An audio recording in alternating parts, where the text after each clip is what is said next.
Section 16 सरात तुम्हाला नेहमीच लागणार आहेत आणि सेक्शन 18 जो आहे इनपुट टॅक्स क्रेडिट्सचा हा काही स्पेशल सर्क्युमस्टन्सेसमध्ये ॲप्लिकेबल होतो.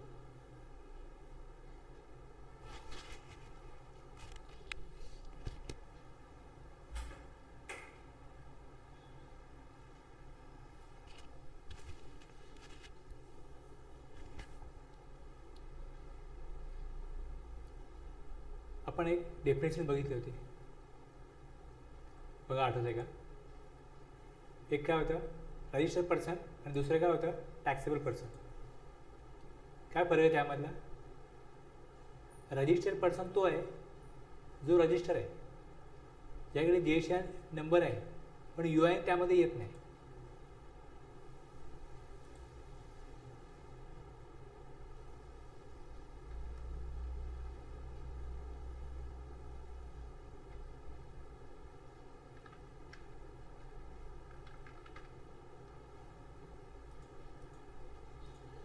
खाली आपण डायरेक्टली आरवर जाऊ.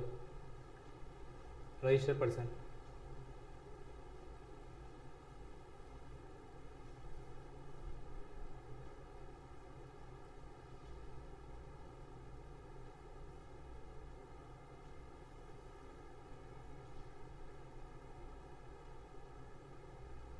means a person who is registered under section 25, and taxable person means a person who is registered or liable to be registered under section 22 or section 24. आता बघा थोडं, एखादा पर्सन जर का लायबल होत असेल आणि त्यांनी within 30 days as per section 25 प्रमाणे रजिस्ट्रेशन करता ॲप्लिकेशन केलं तर त्याला कुठल्या डेटपासून रजिस्ट्रेशन मिळतं?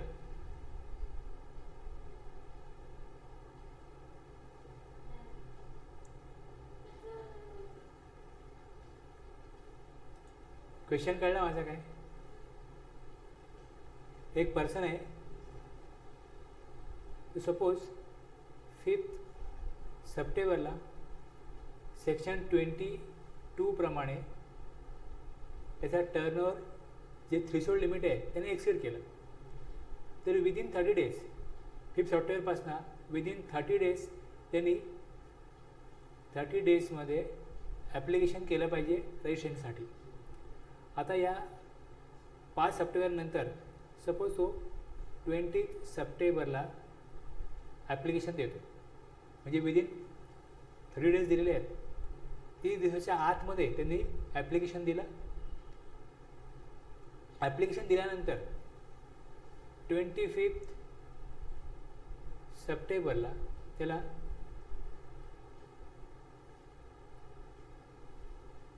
रजिस्ट्रेशन सर्टिफिकेट मिळालं. आता ह्याच्यामध्ये फ्रॉम आता कुठल्या डेटपासून मिळेल? To the date. Registration number त्याला ॲप्लिकेबल कधीपासून होईल? तो ज्या दिवशी लायबल झाला 5 सप्टेंबर, आणि मग 5 सप्टेंबर टू 25 सप्टेंबर एवढ्या दिवसामध्ये त्यांनी जेवढे आउटवर्ड सप्लाय केला असेल त्याला रिवाइज इनवॉइस इश्यू करायला लागेल, आणि तेवढ्या दिवसामध्ये त्याला इनपुट टॅक्स क्रेडिट पण मिळेल आणि त्याचा आउटवर्ड सप्लाय जो केला आहे त्यावर त्याला टॅक्सही कलेक्ट करायला लागेल. आता ह्या 5 सप्टेंबरला त्यांनी नवीन रजिस्ट्रेशन घेतलं. कशामुळे? थ्रेशोल्ड लिमिट क्रॉस झालं म्हणून. हे एक रिझन आहे. दुसरं, त्यांनी स्वइच्छेने रजिस्ट्रेशन घेतलं, म्हणजे व्हॉलंटरीली ॲज पर सेक्शन 25(3).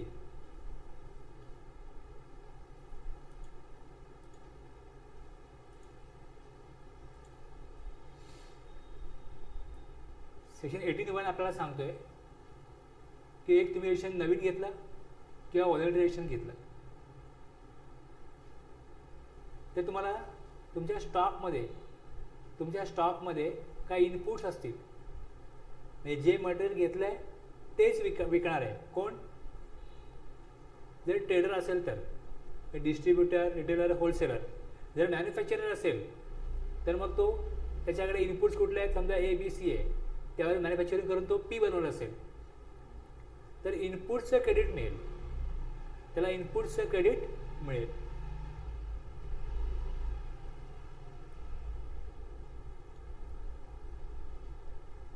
एका वर्षामध्ये त्याने जे इनपुट्स, आपली डेट काय इकडे 5 सप्टेंबर, ह्याच्या 1 वर्ष अगोदरपासून त्यांनी जे परचेस केलं असेल, त्याकडे इनवॉइस असतील ना, परचेस कधी केलं आहे, जेवढे इनवॉइसचं मटेरियल त्या इनपुट्समध्ये आहे, विदिन 1 इयरमधले जेवढे इनपुट्स असतील तेवढाचं क्रेडिट मिळेल. आपल्याला क्रेडिट कसं मिळतं, एक इनपुट्स गुड्सचं, दुसरं इनपुट सर्व्हिसेसचं आणि तिसरं कॅपिटल गुड्सचं. इनपुट सर्व्हिसेस, इनपुट गुड्स आणि इनपुट कॅपिटल गुड्सचं मिळतं. तर आता या केसमध्ये ITC of inputs only registration नवीन घेतलं, कारण की ॲज पर सेक्शन 22 किंवा सेक्शन 24 त्याला रजिस्ट्रेशन घ्यायला लागलं, त्याच्यावर लॉ ॲप्लिकेबल झाला. आणि दुसरं त्यांनी स्वइच्छेने घेतलं म्हणजे व्हॉलंटरी. या दोन्ही केसमध्ये जे विदिन 1 इयर जे परचेस केलेलं इनपुट असेल, जे त्याच्या स्टॉकमध्ये असेल, ज्या डेटला रजिस्ट्रेशन घेतलं त्या डेटला तेवढं इनपुटचं क्रेडिट त्याला मिळेल. ह्या 2 केसेस कळल्या. आणखीन 2 केसेस अशा आहेत की एक पर्सन रजिस्टर्ड पर्सन आहे. आता हे कसं आहे, हे दोघंही रजिस्टर फर्स्ट टाइम झालेत. आणखीन 2 केसमध्ये फर्स्ट टाइम रजिस्ट्रेशन नाही आहे, रजिस्ट्रेशन अगोदरपासून आहे, अगोदरच्या काळापासून आहे, रजिस्टर्ड पर्सन आहेत. ते रजिस्टर्ड पर्सन आहेत. त्यांचा जो एक्झाम सप्लाय होता तो आता गव्हर्नमेंटनी एक्झाम्शन विड्रॉ केलं, म्हणून तो आता टॅक्सेबल झाला. आता टॅक्स ते कलेक्ट करणार आहेत. आता टॅक्स ज्या वेळेस ते कलेक्ट करणार आहेत तेव्हा त्यांच्याकडे स्टॉकमध्ये काही इनपुट्स आहे, प्लस त्यांनी काही कॅपिटल गुड्स पण घेतलेले आहेत प्रोडक्शन करण्याकरता, किंवा फर्निचर असेल, कम्प्युटर असेल, बिलिंग करायला, वॉट एव्हर कॅपिटल गुड्स त्यांच्याकडे आहेत. जर रजिस्टर्ड पर्सन आहे, त्याचं एक्झाम सप्लाय हा टॅक्सेबल झाला तर त्याला इनपुट टॅक्स क्रेडिट इनपुटचंही मिळतं आणि कॅपिटल गुड्सचंही मिळतं. कॅपिटल गुड्सचं किती मिळतं,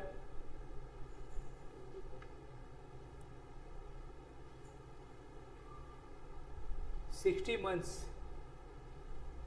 लाईफ असते एका ॲसेटची. ॲसेट कधी घेतली, एका वर्षामध्ये ॲसेट घेतलेली आहे. विदिन 1 इयर जे ॲसेट परचेस केले त्याचंच त्याला काय मिळणार आहे, इनपुट टॅक्स क्रेडिट. मग त्या केसमध्ये जर त्यांनी जो त्याचा ITC आहे तो सपोज 60,000 ITC आहे, ॲसेट घेऊन जर 8 महिने झाले तर 8,000 लेस होतील. 8,000 वजा करून बाकीची अमाऊंट किती आहे, 52,000. 52,000चा ITC मिळेल. रिड्यूस करा अमाऊंट. रिड्यूस किती करायची, जेवढे महिने वर्षभरातल्याच असेट, वर्षभरामध्ये जे परचेस केलं आहे, जे इनपुट आणि कॅपिटल गुड्स, हे सेक्शन 82 मध्ये सांगितलं आहे टाईम लिमिट, त्याचे क्रेडिट मिळेल. अमाऊंट रिड्यूस करायचं आहे हे रूल 40 मध्ये दिले. आणि मग त्याचं तुम्हाला एक वेगळं फॉर्ममध्ये ही इन्फॉर्मेशन द्यावी लागते, GST ITC 01 मध्ये.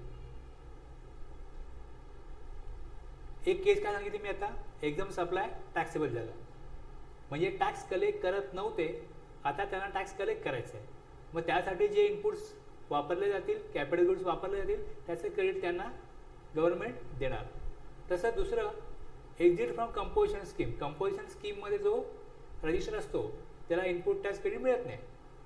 पण जर तो कंपोजिशन स्कीममधनं स्विच करतो, रेग्युलर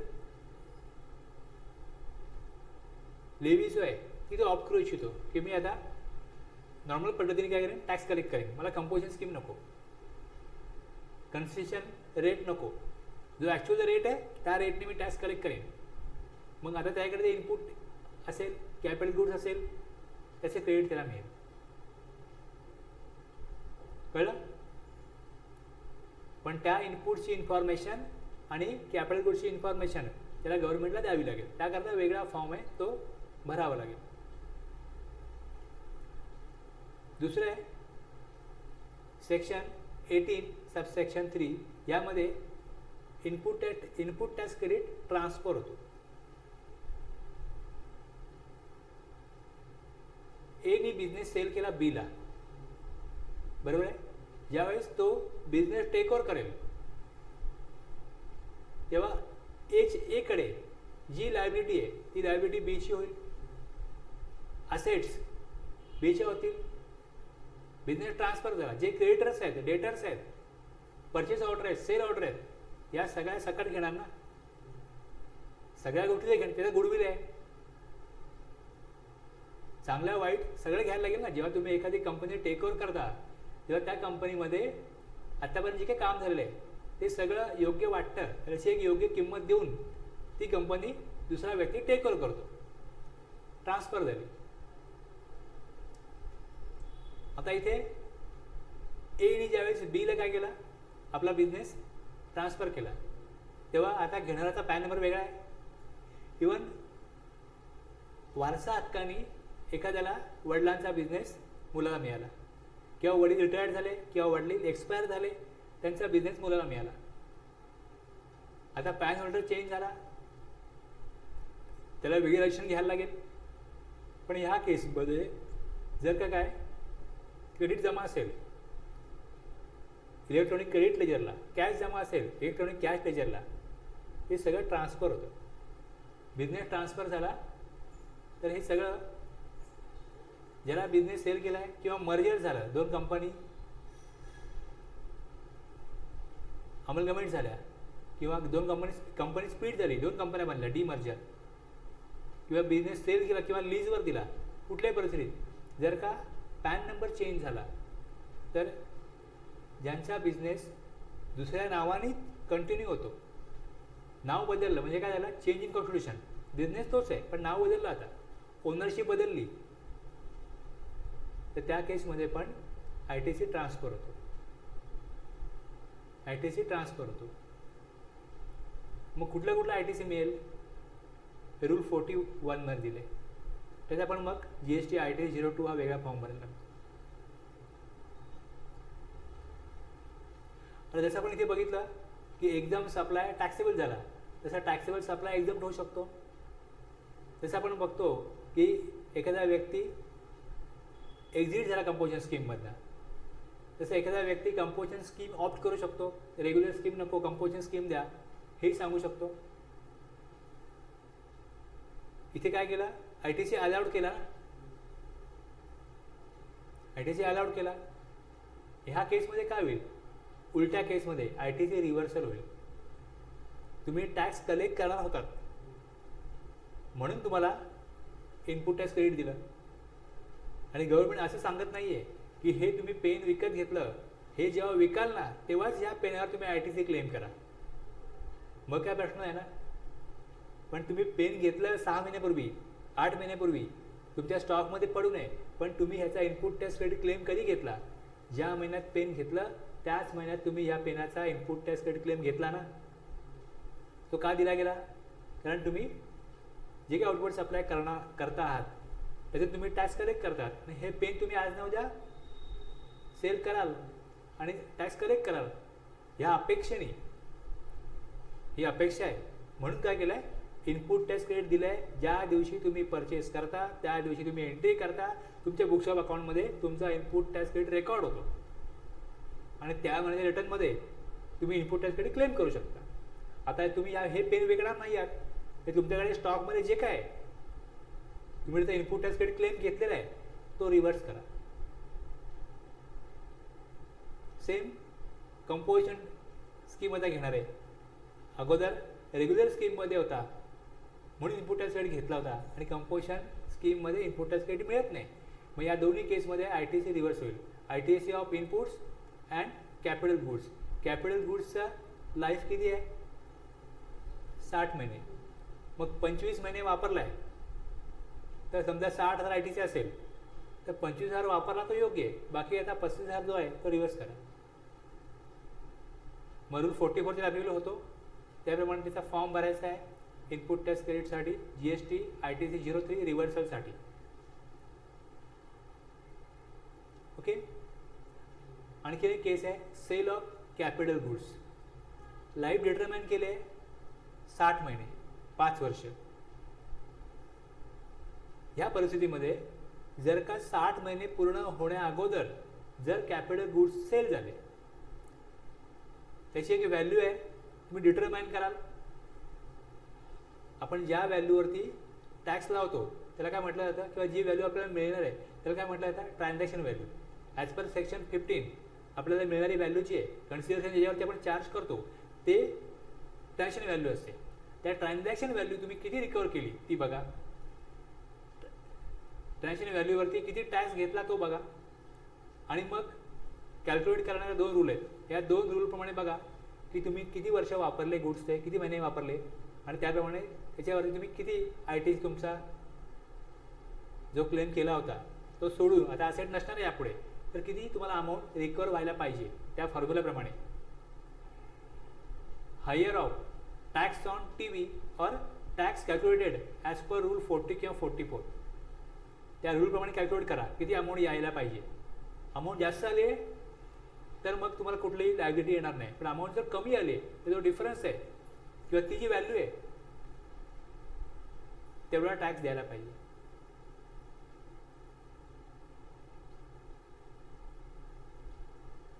हे दोन रूल जे आहेत ते सेक्शन 18(5) प्रमाणे manner of ITC available and reversal.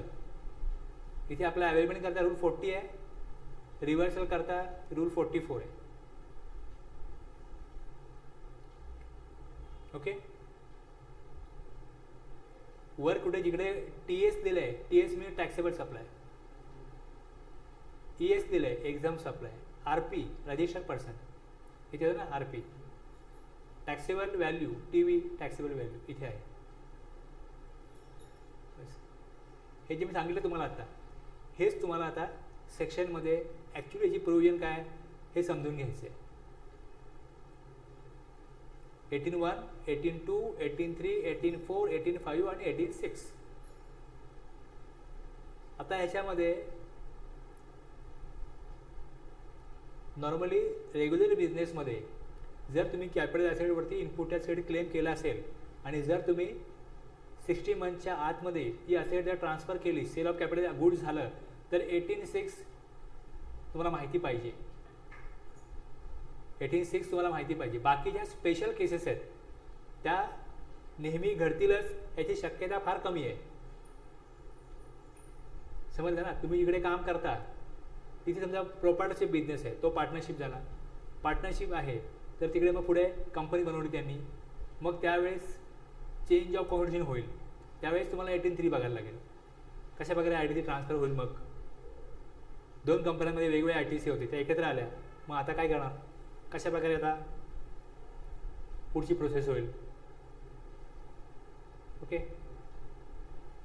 बाकी रजिस्ट्रेशन वगैरे घेतलं, मग एक्झाम टॅक्सेबल सप्लाय झाला, हे सगळं क्वचित काही होण्यातल्या गोष्टी आहेत. 18(1), 18(2), 18(3), 18(4) तुम्हाला रेअरली लागू शकतं, पण 18(6) तुम्हाला माहिती पाहिजे. समजतं ना.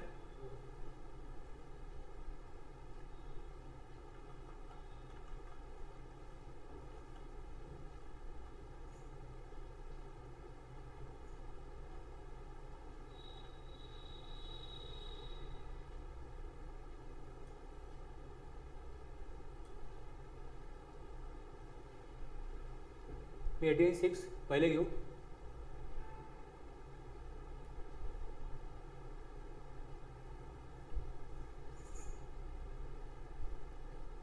ITC on sale of capital goods after use. ITC on sale of capital goods after use. आपण आणखीन एक बघितलं, तुम्हाला आठवत आहे रूल 42 आणि रूल 43 आठवत आहेत, बघितले ना आपण रूल 43. 43 मध्ये काय सांगितलं होतं की तुम्ही ज्या वेळेस असेट ज्या महिन्यात घ्याल, जर असेट त्या असेटनी त्या कॅपिटल असेट, त्या कॅपिटल गुड्स, त्या मशिनरीने सपोज तुम्ही एक्झाम सप्लाय करत असाल आणि टॅक्सेबल सप्लाय करत असाल तर तुम्हाला अपॉर्च्युनिमेंट करायला लागेल आणि दर महिन्याला तुम्हाला रिव्हर्सल करायला लागेल. बरोबर आहे. आता जी आपली जी असेट आहे ती अशी असेट आहे की जे आपण टॅक्सेबल सप्लाय करायला वापरतोय. काही इथे अपॉर्च्युनिमेंट वगैरे काही नाही आहे, स्ट्रेट फॉरवर्ड आहे. तुम्ही ITC अवेल केलं आहे, बस तुम्ही याच्या पुढे 60 महिने ती असेट यूज करणार आहात आणि ती असेट 60 महिने अगोदरच सेल केली. In case of supply of capital goods, in case काय म्हटलं, in case of supply of capital goods or plant and machinery on which input tax credit has been taken. जर इनपुट टॅक्स क्रेडिट तुम्ही घेतला नसेल तर काय प्रश्नच नाही. समजा असेट घेतली तर आपण जो इनपुट त्यातला जो काय टॅक्स आहे तो त्या कॉस्टमध्ये ॲड केला. सपोज कार घेतली तर कारचा इनपुटच क्रेडिट मिळतच नाही, ब्लॉक आहे त्याचा. किंवा अशी कुठली मशिनरी आहे पुढे जाऊन तुम्हाला माहिती आहे की तुम्ही हे 60 महिने वापरणार नाही, मग नंतर किंवा वॉट एव्हर द रिझन त्याचा इनपुट टॅक्स क्रेडिट घेतलेलं नाही आहे, मग 18(6) ॲप्लिकेबल होणार नाही. ठीक आहे. In case of supply of capital goods or plant and machinery on which input tax credit has been taken. Yes, हे यस आहे, इनपुट टॅक्स क्रेडिट घेतलेलं आहे. The registered person shall pay an amount equal to input tax credit taken on the said capital goods or plant and machinery, reduced by such percentage 5% points as may be prescribed, or the tax on the transaction value of such capital goods or plant and machinery determined under section 15 whichever is higher. तुम्हाला दोन value बघायचे आहेत. आता याच्यामध्ये capital goods or plant and machinery reduce by such percentage prescribe केले 5%, ब्रॅकेटमध्ये टाकले percentage points as may be prescribe. Example बघा. आता मला लक्षात येईल एक्झाम्पल बघितल्यानंतर.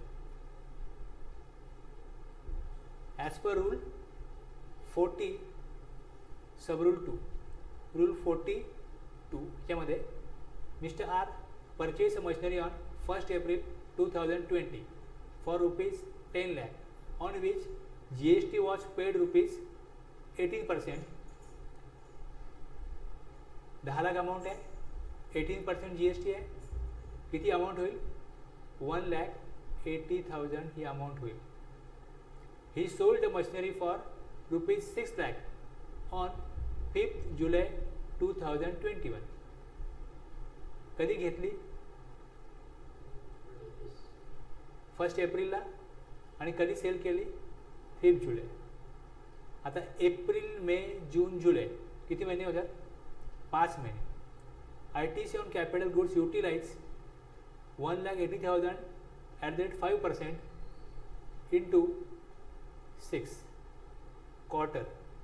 आता याच्यामध्ये एप्रिल, मे, जून, जुलै. आता याच्यामध्ये तुम्ही क्वार्टर बघितले तर हा पार्ट ऑफ द क्वार्टर होतो, पण तो पूर्ण क्वार्टर पकडायचा म्हणजे 6. 2 क्वार्टर यूज केली, 2 क्वार्टर तर तुम्हाला ITC मिळेल.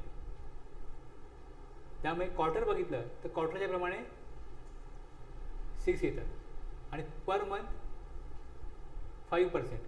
1,80,000 ॲट द रेट 5% इंटू 6 किती आले? 54,000. Amount to be paid towards ITC taken 1,80,000 minus 54 minus करा, किती आले? 1,26,000. 1,26,000. आता वस्तू केवढ्याला विकली? The tax on transaction value of such capital goods equals to 6 lakh. 6 लाखाला विकली, 18% टॅक्स आला, 1,08,000.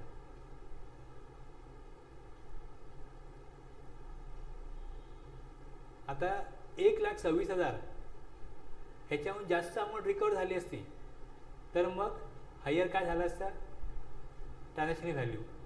आता तेवढी व्हॅल्यू येत नाही आहे. किती व्हॅल्यू कमी आली, 18,000.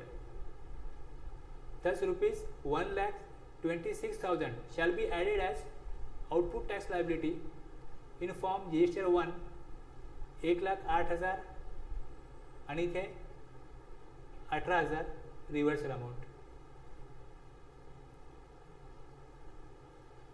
आउटवर्ड सप्लाय होईल तेव्हा अमाऊंट किती त्यात दाखवली जाईल,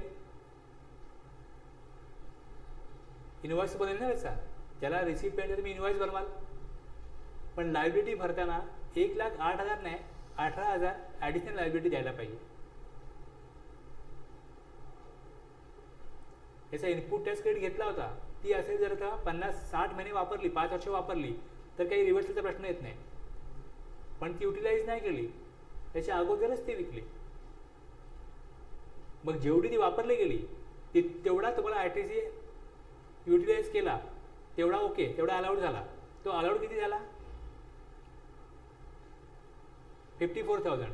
आता 1,80,000 मधनं 54 लेस केले तर असे ट्रान्सफर केल्यानंतर 1,26,000 रिकवर व्हायला पाहिजे, पण रिकवर झाले 1,08,000. मग जो डिफरन्स कमी रिकवर झाला आहे तेवढा तुम्हाला गव्हर्नमेंटला ॲज अ लायबिलिटी पे करायला लागेल.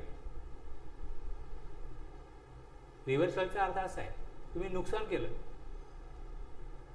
तुम्हाला असेट ती वापरायला दिली होती, तुम्ही त्यातून काहीतरी क्रिएटिव्हिटी कराल, प्रोडक्शन कराल, बिझनेस करता वापराल म्हणून तुम्हाला आयडी दिला होता. पण जर तुम्ही बिझनेस करता 5 वर्ष नाही वापरली तर जेवढी वापरली त्यामध्ये तुम्हाला 54,000चा इनपुट टॅक्स क्रेडिट गव्हर्नमेंटनी अलाउड केला की एवढा तुम्हाला अलाउड आहे. आता तुम्ही जर का अशा ट्रान्सफर करत असाल तर तुम्ही उरलेले 1,26,000 गव्हर्नमेंटला रिकवर करून द्यायला पाहिजे. पण रिकवर किती झाले, 1,08,000 आउटवर्ड सप्लाय केल्यानंतर. त्यामुळे 18,000 ही लायबिलिटी पे करायला लागेल, तेवढी अमाऊंट रिव्हर्सल म्हणून तिथे ट्रीट केली जाईल. दुसरं एक्झाम्पल बघा, काय झालं. हां इथे sorry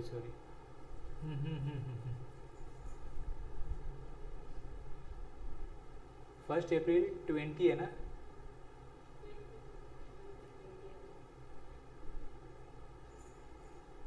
first April to sale कधी केली, 5 जुलै 21 आहे. इथे ॲक्च्युली 6 क्वार्टर झाले. एप्रिल मे जून. त्या वर्षामध्ये क्वार्टर होतात 3. 2020मध्ये क्वार्टर 3 होतात आणि 2021मध्ये 7 महिने आले. 6 क्वार्टर पकडले गेले आणि पर क्वार्टर 5% आहे. त्याप्रमाणे थोडं सांगायला चुकलं, सॉरी. तुम्हाला क्वार्टर वाईज कॅल्क्युलेशन येतं. मग क्वार्टर वाईज 6 क्वार्टरचे पर क्वार्टर 5% किती अमाऊंट रिड्यूस होईल, 54,000. 6 क्वार्टर यूज केलं अशा प्रकारे ट्रीटमेंट आहे त्याची. 6 क्वार्टर यूज केलं हे समजलं जाईल. मग तुम्ही महिने किती यूज केले, 1 एप्रिल 20 ते 5 जुलै 21. जुलै आला, 1 जुलै असो 31 जुलै असो तो महिना येईल. एप्रिल 4था महिना असतो, डिसेंबर 12वा महिना असतो. 3 क्वार्टर झाले 2020मध्ये आणि 2021मध्ये 7वा महिना आहे जुलै. पूर्ण क्वार्टर किती झाले, 5. आणि पार्ट ऑफ द क्वार्टर आहे तो, पार्ट ऑफ द क्वार्टर असेल तो पूर्ण क्वार्टर पकडला जातो. त्यामुळे त्याप्रमाणे त्याला 6 क्वार्टर येतात. त्याप्रमाणे 6 क्वार्टरप्रमाणे त्याची अमाऊंट कॅल्क्युलेट होईल 54,000. हे मेन मुद्दा तुम्ही सांगितलं.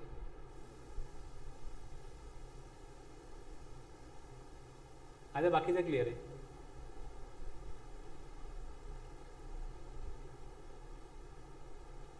रूल 40 प्रमाणे क्वार्टर वाईज कॅल्क्युलेट करायचं.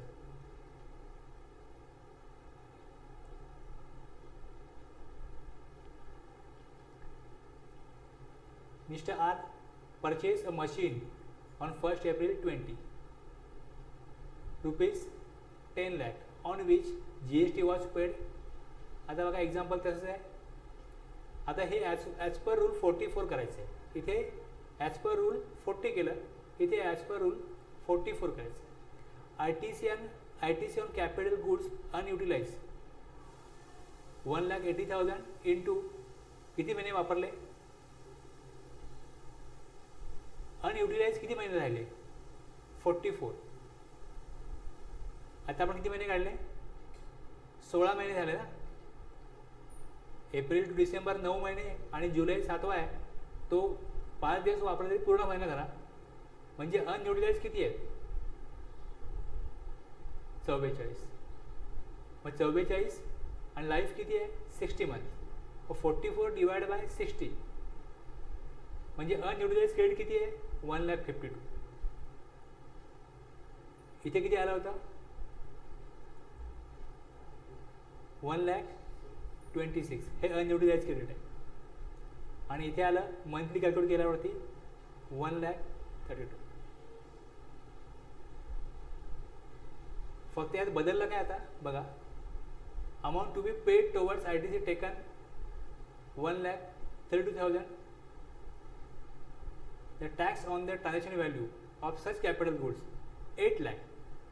अगोदर इथे आपण 6 lakhला सेल दाखवला होता, आता 8 lakhला सेल दाखवला. 8 lakh वरती रिकवर झाले 1,44,000. आता GST 1ला तुम्ही दाखवाल 1,44,000. ही अमाऊंट अनयुटिलाइज ITC पेक्षा जास्त आहे ना. आता कुठली लायबिलिटी येईल वेगळी नाही ना. आता एकाच कामासाठी 2 रूल बनवणं जाणं हे योग्य आहे का. पण हे 2 रूल दिले,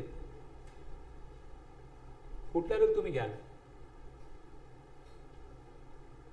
जो तुम्हाला फायदेशीर होईल तो घ्याल ना. रजिस्टर पर्सन काय म्हणेल, मी दोन्ही रूल वापरेन, क्वार्टर वाईज काढूनही बघेन आणि मंथली काढूनही बघेन, आणि ज्यामध्ये मला बेनिफिट मिळतो तो मी घेईन.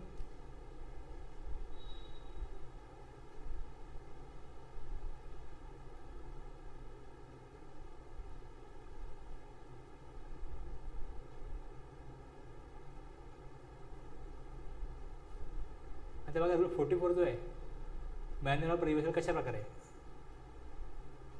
For inputs held in stock, semi finish goods in stock, ITC shall B calculated proportionately on the basis of invoice. एक मी पहिल्या वेळेस सांगितलं, हे कळलं तुम्हाला कॅपिटल गुड्सचं.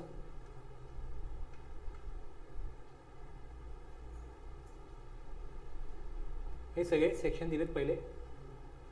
ॲक्टमध्ये काय सेक्शन आहेत, काय प्रोव्हिजन, हे सगळं रेडी केलं आहे आपण. कशासाठी आहे, आता मी मला 4 केस सांगितल्या, 5 केस सांगितल्या, या 5 केस दिल्यात,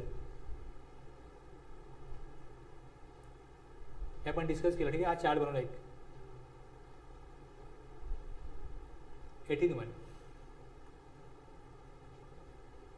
18(1) मध्ये section 18(1) of the CGST Act prescribes the date when a person is entitled to take credit of input tax in respect of inputs held in stock and inputs contained in semi-finished or finished goods held in stock in particular circumstances. आता एक एक बघा. इथे liable for registration एक आहे, liable for registration. A person who has applied for registration under CGST Act within 30 days, त्याला जो period दिला आहे तो लायबल झाला सेक्शन 22 प्रमाणे किंवा सेक्शन 24 प्रमाणे 30 दिवसामध्ये त्यांनी ॲप्लिकेशन द्यायला पाहिजे. A person who has applied A person who has applied for registration under CGST Act within 30 days from the date on which he becomes liable to registration and he has granted such registration shall be entitled to take credit of input tax in respect of inputs चे प्रकार कुठले कुठले आहेत. Inputs held in stock, inputs contained in semi-finished or finished goods held in stock on the day immediately preceding the date from which he becomes liable to pay tax under the provision of CGST act. आता आपण जी date calculate केली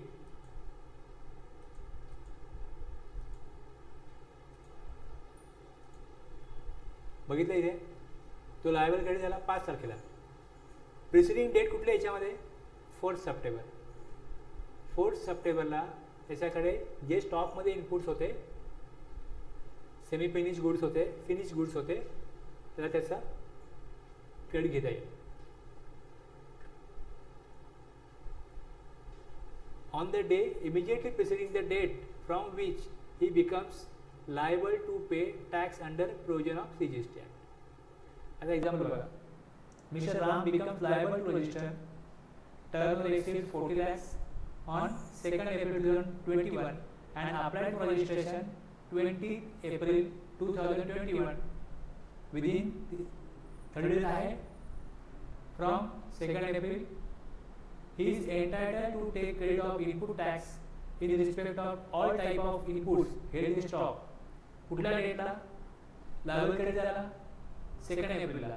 मग 1st एप्रिलला सर्व प्रकारचे input त्या स्टॉकमध्ये होते, त्याला त्याचं क्रेडिट घेता येईल. तो त्याचा अधिकारी एंटायटल कुठले क्रेडिट आहे.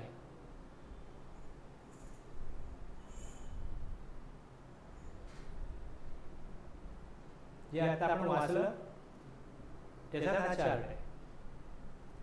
Registration obtain in 30 days. पहिली कंडिशन काय, रजिस्ट्रेशन 30 दिवसामध्ये घेतलंय का.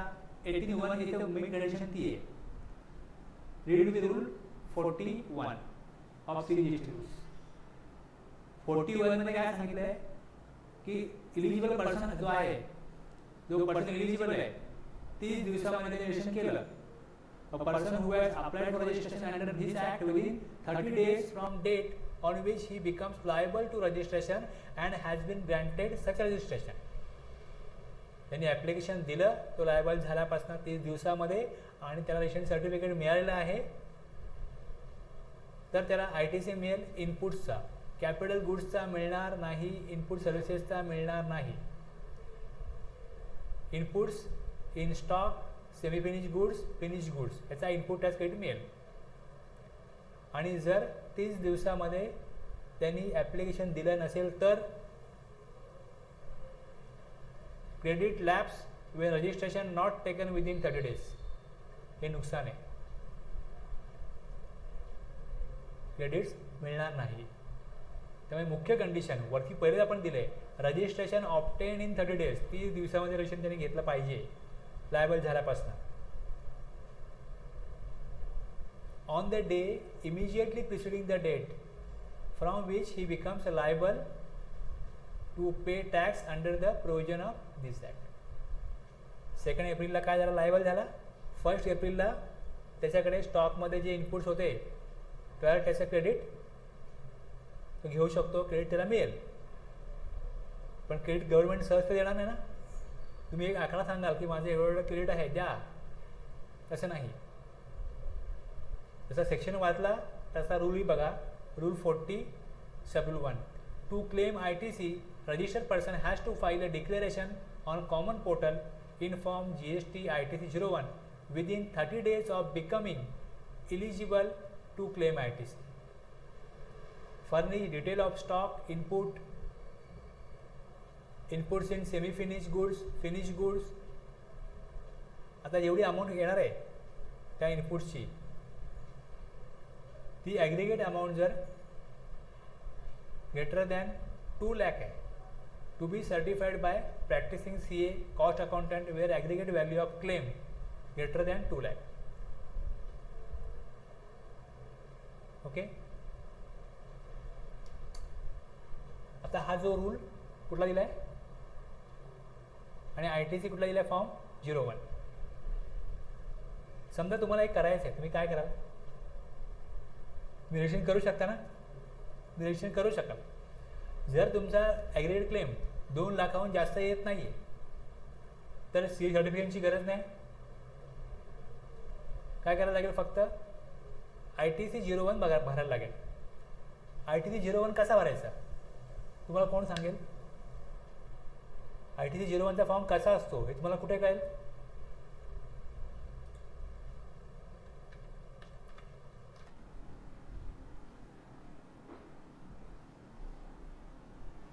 तुम्हाला थोडासा अनुभव झालेला आहे आणि तुम्हाला आता त्या अनुभवावरून तुम्ही शिकत आहात असं समजून तुम्हाला मी हे एक्स्ट्रा दाखवतोय आता. मी रूलमध्ये जाल, रूलमध्ये तुम्हाला काय दिसेल, पार्ट ए पार्ट बी आहे. आता रूल तुम्हाला तिथे बघताय रूलमध्ये, आणि फॉर्म कुठला आहे ITC 01 तुम्हाला पार्ट बी मध्ये दिसेल.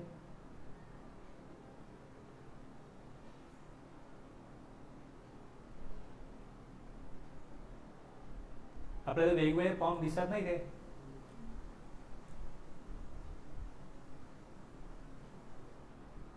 ITC 01 ना बघा.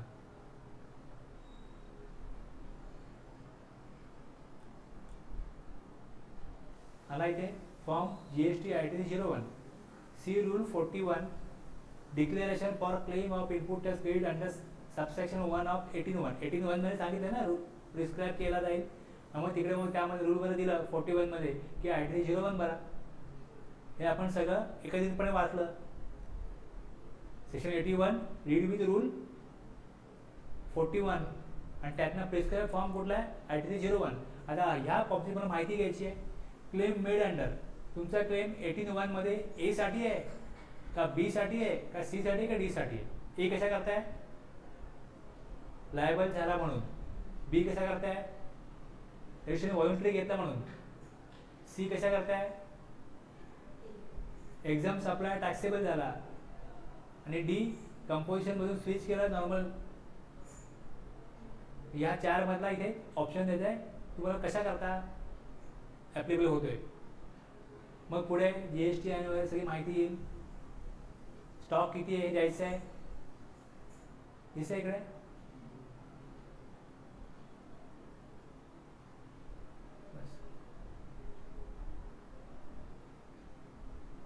पुढे ITC 02 आहे.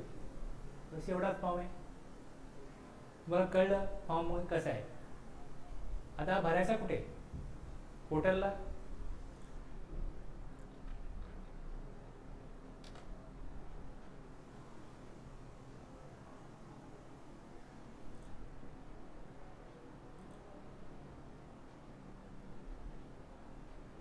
कुठलाही नवीन फॉर्म आल्यानंतर प्रोसिजर दिली असते, ही माहिती द्या. GST 1 तुम्ही नेहमीच भराल, 3B नेहमीच भराल. पण समजा तुम्हाला अशा प्रकारचा ITC 01 भरण्याची वेळ आली, तर तुम्हाला आतापर्यंत जो अनुभव आहे तो तुम्ही वापरायला गेलात, कशामध्ये वापरू शकता बघा जरा. हेल्पमध्ये जा.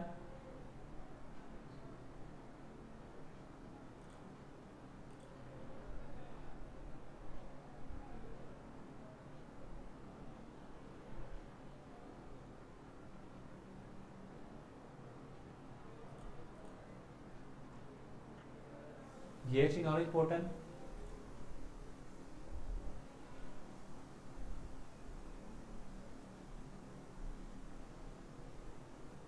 File return, learn how to file return दिसतंय इकडे.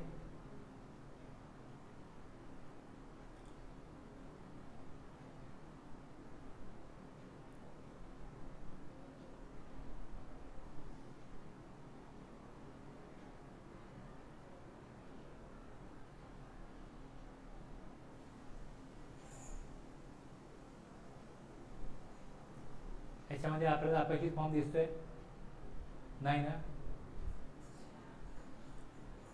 परत मागे आलो मी. इनपुट टॅक्स क्रेडिट आहे इथे.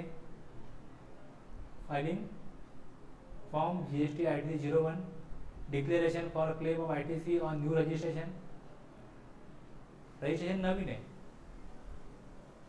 02 declaration for transfer of ITC in case of sale, merger and demerger. ITC 02A declaration for transfer of ITC to another registration obtained in same state.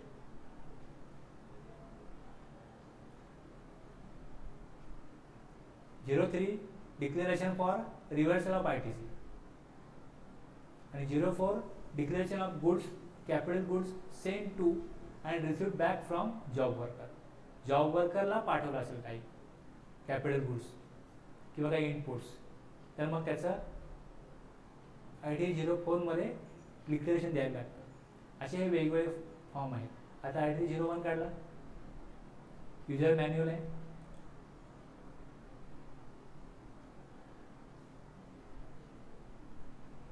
फक्त इथे ना वेळ द्यावा लागतो. सगळी माहिती मिळते, आपल्याला इंटरनेट आहे, बऱ्याच गोष्टी शोधता येतात, त्याची इन्फॉर्मेशन, त्याचे व्हिडिओज, बऱ्याच गोष्टी मिळतात. पण तुम्हाला तेवढी तीव्रतेने इच्छा पाहिजे की नाही आपणच करायचं आहे. आपण याची माहिती घेणारच आहोत आणि आपल्याला येणारच आहे, ते तुम्हाला मिळणार. अशा प्रकारे तिकडे तुम्हाला फॉर्म दिसेल लॉग इन केल्यानंतर. सर्व्हिसेसमध्ये रिटर्नमध्ये ITC फॉर्म कमांड फॉर्म येईल आहे. क्लेम मेड अंडर जे फॉर्म बघितलं ना आपण, मग सिलेक्ट म्हणून तुम्हाला 4 ऑप्शन दिसतील, तुम्ही सिलेक्ट कराल. वरती 18(1)(c) घेतला बघा, मग ABCD असेल.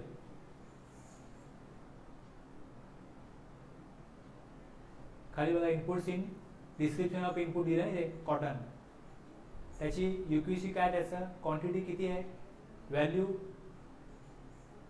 CGST किती, AGST किती.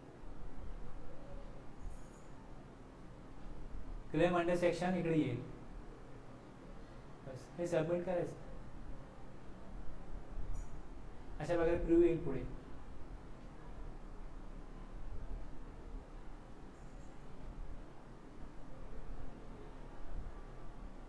ओके.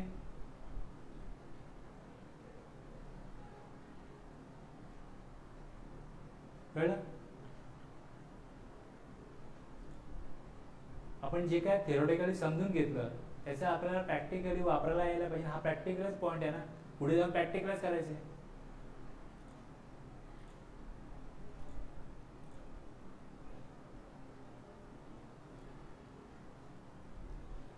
(18)(1) कळला.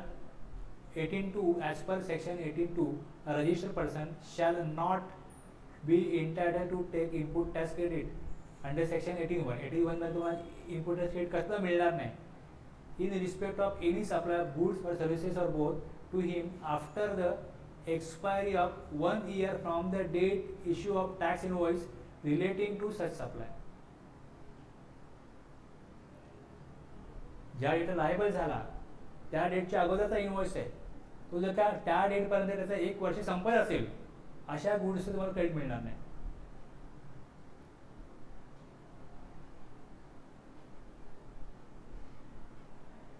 इश्यू ऑफ टॅक्स इनवॉइसची डेट बघा काय,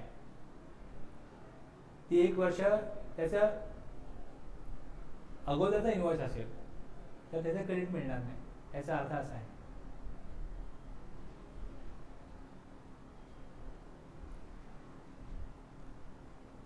बी मध्ये तो लायबल झालेला नाहीये पण रजिस्ट्रेशन घेतो. ए आणि बी सेमच आहे, सगळं सेम आहे त्यामध्ये. फक्त इथे काही इलिजिबल पर्सन कोण आहे, a person who text voluntary registration.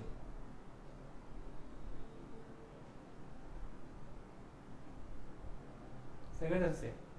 Rule 41 प्रमाणे ITC 0 भरायचं आहे. एका वर्षामधले इनवॉइस जेवढे असतील तेवढ्या वर्षा इनपुट टॅक्स क्रेडिट क्लेम करता येईल. क्रेडिट ऑफ 18(1) आणि 18(1)(a) मध्ये आणि बी मध्ये. एक जो लायबल झालाय तो दुसरा व्हॉलंटरी रजिस्ट्रेशन घेणारा, या दोघांनाही क्रेडिट मिळतं. कसला, इनपुट्स, सेमी फिनिश गुड्स आणि फिनिश गुड्स रेडी स्टॉक, त्यांना याचं इनपुट टॅक्स क्रेडिट मिळतं. Liable for registration on the day immediately preceding the day when became liable to pay tax. आणि इथे on the day immediately preceding the date of grant of registration. 2 date वेगवेगळ्या आहेत. Registration व्हॉलंटरीली घेतो, त्याला ज्या डेटला मिळालंय रजिस्ट्रेशन त्या डेट पासून 1 वर्षाची इनवॉइस बघायची ITC क्लेम करताना. आणि जो लायबल झाला तो ज्या दिवशी लायबल झाला तिथपासून मागे 1 वर्षाचे इनवॉइस जे आहेत ते बघायचे, त्याचं त्याला क्रेडिट मिळणार. 2 डेट वेगळे आहेत म्हणून 2 वेगळे आपल्याला तिकडे बॉक्स दाखवायला लागले ती माहिती देण्याकरता, डेट करता. बाकी सगळं सेम आहे पण कुठल्या डेट पासून इनवॉइस ते क्रेडिट मिळेल अगोदरच्या. ITC available 18(1) new registration voluntary registration 18(2) time limit दाखवतो 1 वर्षाची इनवॉइस आणि ITC of inputs only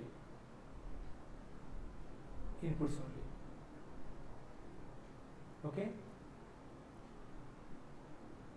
rule 40 प्रमाणे ITC 0 भरायला लागेल. या 2 सेक्शनला एवढं ॲप्लिकेबल झालं, एवढं तुम्हाला क्लिअर झालं पाहिजे. पहिले composition scheme to normal tax payer provided that the credit on capital goods मी बाकी सेम आहे, ए आणि बी ला जे सेम आहे. Provided that the credit on capital goods shall be reduce by such percentage point as may be prescribe. आता हे prescribe काय 5% per quarter or part thereof. हे रूल 41 न दिले, हे 41 न दिले.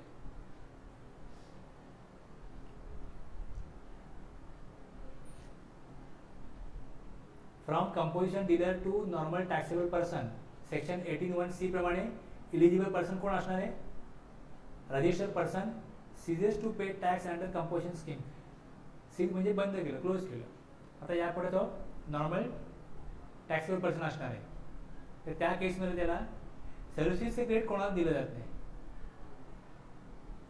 पण कॅपिटल गुड्सचे क्रेडिट मिळेल. हा ऑलरेडी रजिस्टर होता, त्यांनी फक्त आता रजिस्ट्रेशन टाईप चेंज केला. कंपोजिशन वरून तो आता नॉर्मल टॅक्सेबल पर्सन झाला. रूल 41 मध्ये to claim ITC registered person has to file a declaration on common portal in form GST ITC 01 within 30 days. ठीक आहे. आणि ते 41A मध्ये काय दिलंय? ITC shall be reduce by 5% per quarter of year or part thereof from the date of invoice.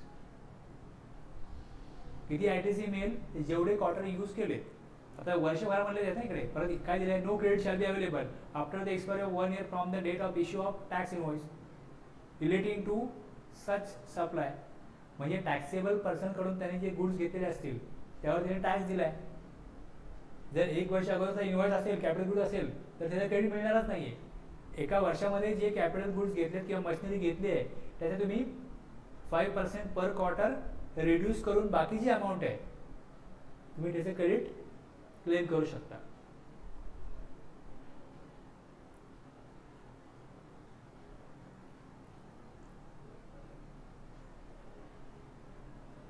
Composition scheme मधनं normal scheme मध्ये आला. एक क्रेडिट इनपुटचं मिळेल, दुसरं क्रेडिट 5% लेस करून कॅपिटल गुड्सचं मिळेल.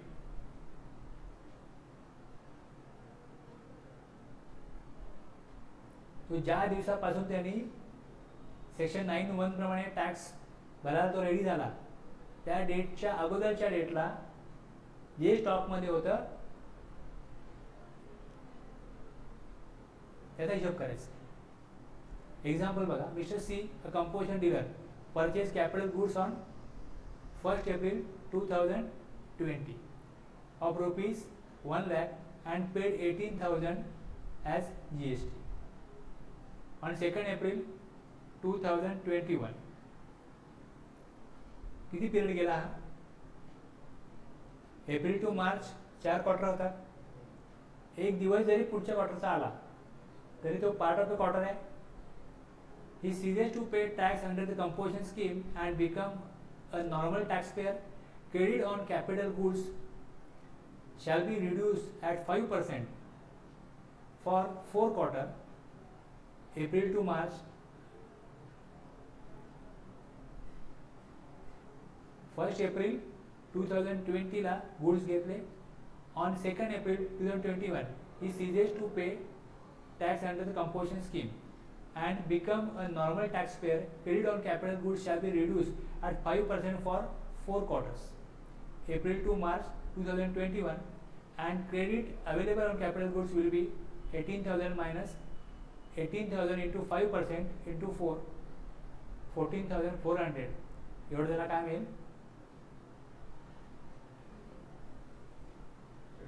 क्रेडिट मिळेल.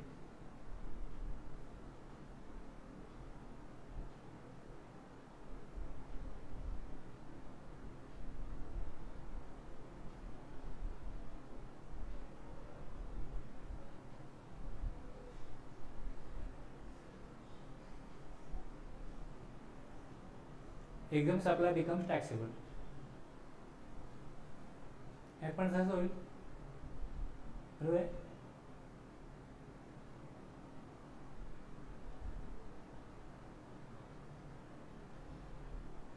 रूल 40 मध्ये काय काय आहे ना हे बघा. आता हे रूल 40 इथे दिलेलं आहे, पूर्णपणे दिलं आहे रूल 40. रूल 41 मध्ये the input tax credit claim in accordance with the provisions of section 18(1) on the inputs held in stock or inputs contained in semi-finished or finished goods held in stock or the credit claim on capital goods. कुठल्या clause मध्ये? C आणि D. जर तुम्ही ए आणि बी clause असेल तर इनपुटचं credit मिळेल. Capital गुड्सचं credit कधी मिळतं? जर क्लॉज सी आणि डी असेल तर 18(1) प्रमाणे shall be subject to the following conditions. त्याचं इनपुटच क्रेडिट मिळेल. कशा प्रकारे मिळेल? तर 5% कंडिशन तुम्हाला ए मध्ये दिली, ए मध्ये दिली. बी मध्ये सांगितलंय फॉर्म भरा ITC 01. कधी भरायचं आहे? 30 दिवसामध्ये. 30 दिवसामध्ये registered person shall within a period of 30 days from the date of becoming eligible to avail input tax credit under section 18(1) or within such further period as may be extended by the commissioner by notification in this behalf shall make a declaration electronically on the common portal ITC 01 to the effect that he is eligible to avail the input tax credit as aforesaid. आता याच्यामध्ये 30 दिवसाचा period दिलाय आणि त्यामध्ये हे दिलंय की further period commissioner extension देऊ शकतो, provided that any extension of the time limit notified by the commissioner of state tax or the commissioner of integrated tax shall be deemed to be notified by the commissioner. आता आपण हे बघतोय CGST act मधलं. मग CGST act मधला कमिशनरनीच notify केले असंच मानलं जाईल. Deem to be. Input tax rate घ्यायचं आहे 30 दिवसामध्ये ITC 01 फाईल केला पाहिजे. पण काही कारणास्तव काही अडचण असेल, काही प्रॉब्लेम असेल तर मग ते नोटिफिकेशन काढून त्याचा टाइम लिमिट एक्सटेंड करू शकतात.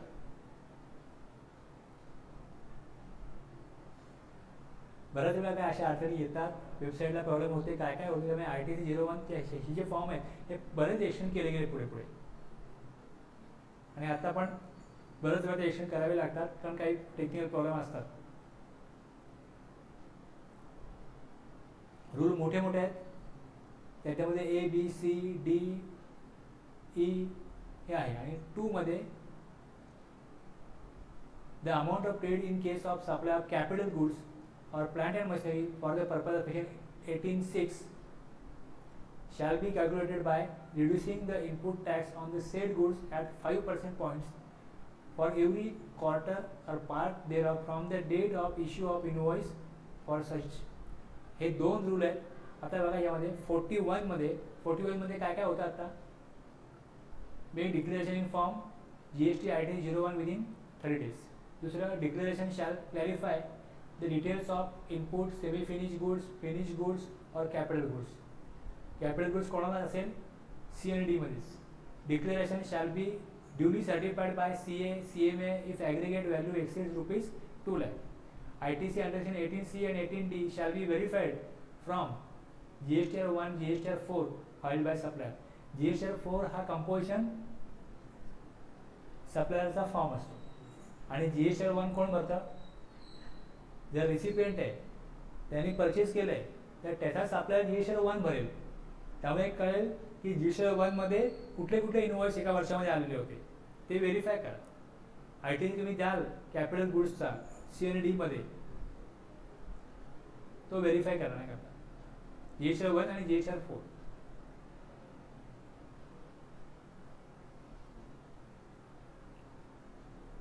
ठीक आहे.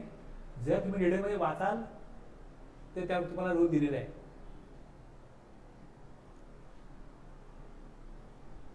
ओके.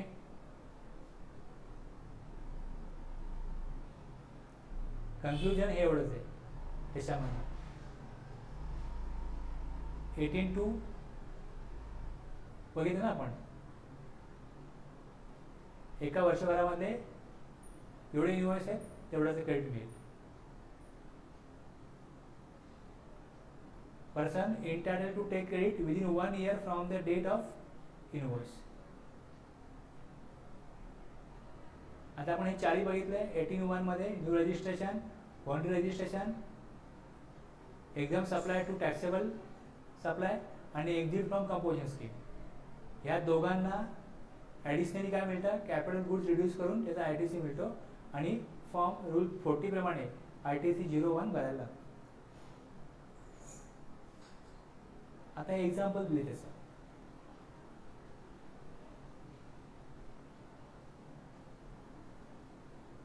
आतापर्यंत कळलं ना. आता जर तुम्हाला करायची वेळ आली तर तुम्हाला त्याकरता एक्झाम्पल दिले. इल्युस्ट्रेशन 18(1)A. 18(1)A मध्ये काय येतं, रजिस्ट्रेशन नवीन घेतोय कशा का, सेक्शन 22 किंवा 24 ॲप्लिकेबल झाल्यामुळे. आपण एक्झाम्पलला ते घेतलं होतं 22 टर्नओव्हरचं, किंवा कुठलंही कारण असतो तो लायबल झाला. दोन सेक्शन आहेत, रजिस्ट्रेशन कंपल्सरी घ्यावंच लागेल. हे कधी 22 मध्ये काय परिस्थिती घडली तर, किंवा 24 मध्ये काय परिस्थिती घडली तर. 18(1)A utilization of input tax credit on opening stock at the time of registration. बघा आता, Micron Private Limited is engaged in supplying taxable goods to its customers within the state and it is not liable for registration under section 22 or CGST Act 22 of CGST Act 2017. From 15 Feb 2021 onwards, it started interstate supply of taxable goods. बघा 22 प्रमाणे काय त्याला registration घेण्याची गरज नव्हती, पण त्यांनी काय केलं, इंटरस्टेट टॅक्सेबल गुड्स सप्लाय केला. म्हणजे त्याला जर राज्याबाहेर तुम्ही ₹1 सप्लाय जरी केला तरी तुम्हाला सेक्शन 24 प्रमाणे काय करावं लागतं, रजिस्ट्रेशन करता ॲप्लिकेशन द्यायला लागतं, रजिस्ट्रेशन घ्यावं लागतं. Hence it is applied for registration on 25 February 2021 and the same has been granted to him. त्याला मिळालं रजिस्ट्रेशन. ओके, 15 फेब्रुवारीला काय झालं, from 15 February 2021 onwards it started interstate supply of taxable goods. त्यांनी जसं इंटरस्टेट टॅक्सेबल सप्लाय गुड्स केला त्याला section 24 applicable झाला. 30 दिवसामध्ये त्याला रजिस्ट्रेशन घ्यायला पाहिजे. त्यांनी 15 फेब्रुवारीच्या पुढे 10 दिवस किती होतात, 25 फेब्रुवारी ॲप्लिकेशन दिलं, अप्लाइड फॉर रजिस्ट्रेशन म्हटलेलं आहे आणि त्याला रजिस्ट्रेशन मिळालेलं आहे. It's CGST, HGST and IGST liability for the month of February 2021 is CGST 19,500, HGST 19,500 आणि त्यांनी राज्याबाहेर सप्लाय केला 40,500. ही जी लायबिलिटी आहे मायक्रॉन प्रायव्हेट लिमिटेडची.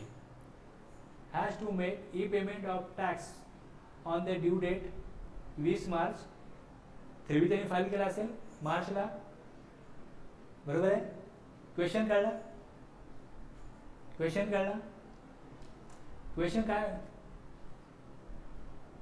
एक कंपनी आहे मायक्रॉन प्रायव्हेट लिमिटेड, त्यांचा बिझनेस चाललेला आहे. त्यांना कुठल्याही प्रकारे ॲग्रिगेट टर्नओव्हरचा जो काय क्लॉज आहे 22(1) सेक्शन आहे त्यांना तो ॲप्लिकेबल होत नाही. त्यामुळे त्यांनी रजिस्ट्रेशन घेतलं नव्हतं. पण फेब्रुवारी महिन्यामध्ये 15 फेब्रुवारीमध्ये त्यांनी इंटरस्टेट टॅक्सेबल सप्लाय करायचं ठरवलं. तर त्यांना ॲज पर सेक्शन 24 काय होईल, रजिस्ट्रेशन घ्यावं लागेल. म्हणून त्यांनी ॲप्लिकेशन दिलं 25 फेब्रुवारीला आणि त्यांना सर्टिफिकेट मिळालं. त्याने 30 दिवसामध्ये ॲप्लिकेशन दिलेलं आहे, त्यांना सर्टिफिकेट मिळालेलं आहे. त्या फेब्रुवारी महिन्यामध्ये the same has been granted to him. त्याने जो सप्लाय केला, राज्यामध्ये सप्लाय केला, राज्याबाहेर सप्लाय केला. 15 फेब्रुवारी ते 28 फेब्रुवारी या दिवसामध्ये त्यांनी जो टॅक्स कलेक्ट केला तो CGST होता, 19,500, AGSTला 19,500 आणि IGSTला 40,500. तर त्यांची लायबिलिटी किती आहे? आता हे बघायला पाहिजे की त्या डेटला त्यांना रजिस्ट्रेशन मिळालं, त्याच्या प्रिसिडिंग डेटला त्यांच्याकडे इनपुट्स किती होते त्याची माहिती दिलेली आहे खाली. 14 फेब्रुवारीला त्यांनी डेट काय दिली? 15 फेब्रुवारी. त्यांनी इंटरनेट सप्लाय केला, ॲप्लिकेशन दिलं, मग त्यांना 15 फेब्रुवारीपासून काय मिळेल? रजिस्ट्रेशन सर्टिफिकेट मिळेल. ते रजिस्टर कधी झाले? लायबल झाले त्याच डेटला ते रजिस्टर झाले. त्याप्रमाणे त्यांना 15 फेब्रुवारीच्या अगोदरची डेट, प्रिसिडिंग डेट 14 तारखेला त्यांच्याकडे काय पोझिशन होती ते inputs received on 10/1/2021 lying in stock. जे स्टॉकमध्ये मटेरियल होतं, जे 10/1ला घेतलेलं होतं त्याचा CGST 3,600 होता, AGST 3,600 होता. Inputs received on 25/10/2020 lying in semi finish goods 7,500 CGST आहे, 7,500 AGST. Input received on 15 January 2021 contain in finish goods 9,600, 9,600.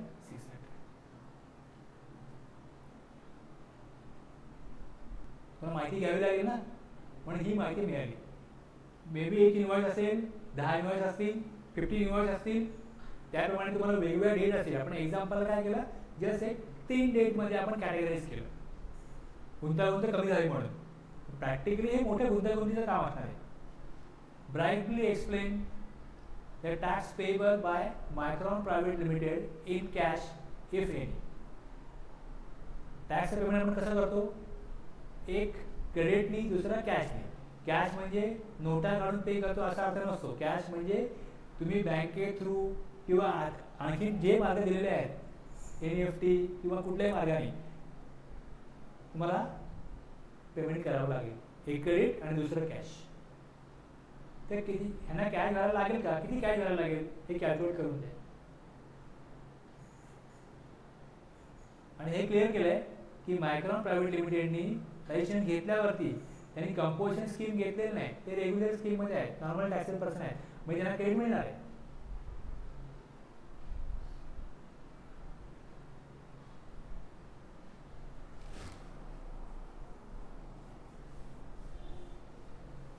तिन्ही इनवॉइस आहेत, मग तिन्ही डेट दिल्या आहेत. त्या तिन्ही डेट तुमच्या एका वर्षामध्ये येतात का? बरोबर आहे. आणि सेक्शन आता हा 18(1) याचं रजिस्ट्रेशन जे आहे हे सेक्शन 118A प्रमाणे झालंय, B प्रमाणे झालंय, C प्रमाणे झालंय का D प्रमाणे झालंय? कशाप्रमाणे झालंय? 18(1) मध्ये काय येतं? सेक्शन 22 किंवा 24 ॲप्लिकेबल झाला तर 18(1) लागतो. आपण उत्तर आहे तिकडे as per section 18(1)A a person applying for registration. Condition काय? 30 दिवसामध्ये ॲप्लिकेशन दिलंय का? यस दिलंय. 30 दिवसामध्ये ॲप्लिकेशन दिलेलं आहे. मग त्याला त्याच्या स्टॉकमध्ये त्याला 30 दिवसामध्ये from date on which he becomes liable to registration under CGST act and has been granted registration. म्हणजे त्यांनी 30 दिवसामध्ये ॲप्लिकेशन दिलं, त्याला सर्टिफिकेट मिळालं, त्यामुळे त्याला अधिकार आहे be entitle to take credit of input tax in respect of inputs held in stock or contain in semi finish goods or finish goods. या तिन्ही प्रकारच्या इनपुटवरती त्याला कायद्यानुसार अधिकार आहे की तो इनपुट टॅक्स क्रेडिट घेऊ शकतो, जे त्याच्याकडे स्टॉकमध्ये 14 फेब्रुवारीला होते. हे ओके. पण जे स्टॉकमध्ये होते ते परचेस कधी केले होते हे बघायला सांगतो तुम्हाला section 18(2).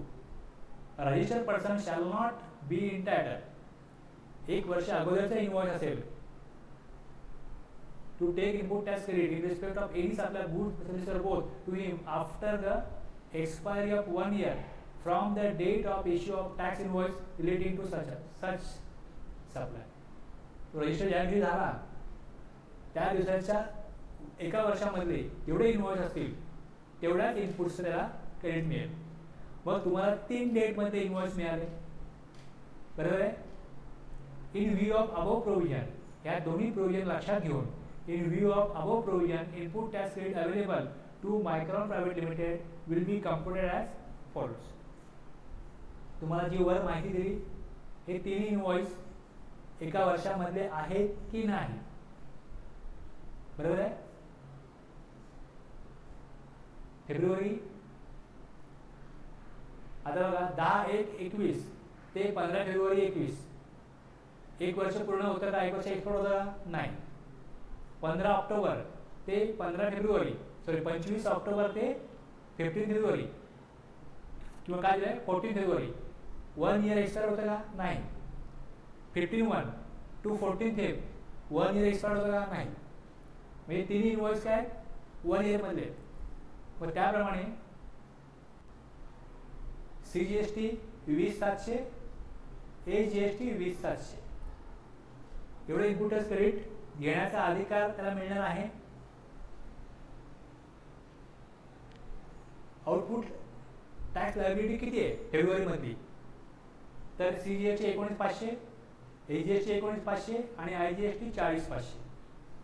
Eligible input tax credit available on inputs in respect of CGST, AGST. आता तुम्ही बघा इकडे, तर 20,700 CGST आहे, 20,700 AGST. आता CGST 20,700 कमी आहे ना लायबिलिटी. आता CGST मध्ये काय झालं, 20,700 मध्ये गरजेची किती होते 19,500, म्हणजे उपलब्ध क्रेडिट मधनं CGST लायबिलिटी भरली जाऊ शकत होती, ती भरली. उरले गेली CGST मध्ये 1,200, ते 1,200 त्यांनी दिले IGST पे करायला. सेम AGST मध्ये 19,500 पे केल्यानंतर 1,200 उरले, ते पण दिले IGST पे करायला. मग IGST मध्ये output tax payable in cash, IGST मध्ये 3,800 ही कॅश भरायला लागेल.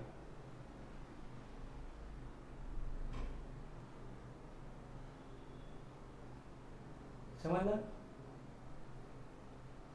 आता खाली नोट दिले बघा, as per section 49, 49A and 49B of CGST act and rule 88A.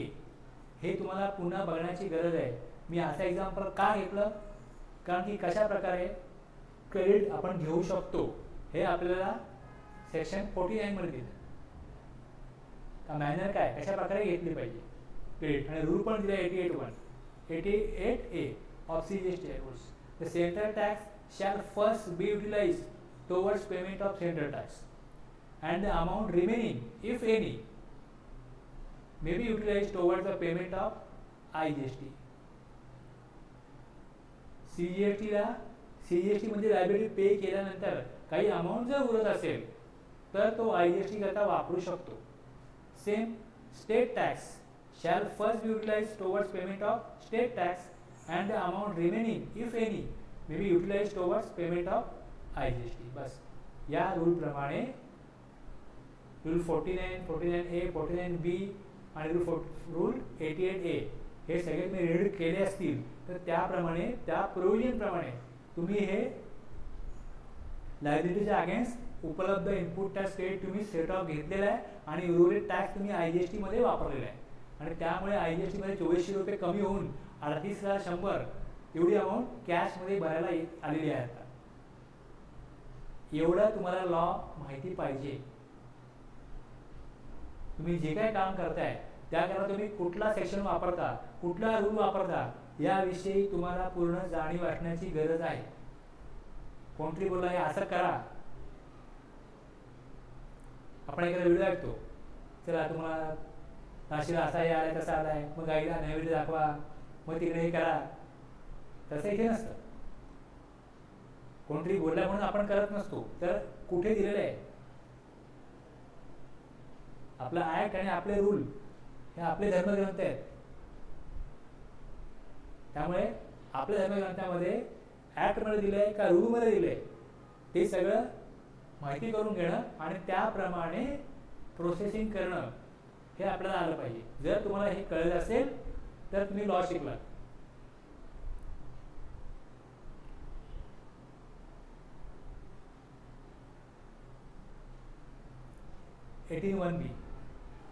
इल्युस्ट्रेशन 18(1)B.